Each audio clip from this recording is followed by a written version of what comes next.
Japan में खाने के लिए दी जाने वाली मछली अचानक जिंदा हो गई। खाने के लिए पेश की गई मछली पूरी तरह से पकाई नहीं गई थी। वीडियो सोशल मीडिया पर वायरल। जापान में खाने के लिए दी जाने वाली मछली अचानक जिंदा हो गई। खाने के लिए पेश की गई मछली पूरी तरह से पकाई नहीं गई थी। इस खौफनाक वीडियो को अब तक कई लाख सार्फिन देख चुके हैं, जबकि ये मुताद्दिद प्लेटफॉर्म्स पर वायरल भी हो रही है। मीडिया रिपोर्ट्स के मुताबिक जापान के रेस्टोरेंट में नूडल्स और सलाद के साथ पेश की जाने वाली मछली अचानक जिंदा हो गई, जिसकी वीडियो भी मंजर-आम पर आ गई है।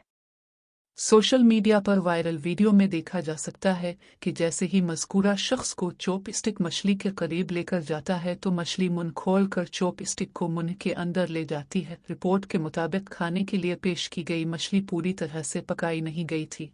इस खौफनाक वीडियो को अब तक कई लाख सार्फिन देख चुके हैं, जबकि ये मुताद्दिद प्लेटफॉर्म्स पर वायरल भी हो रही है।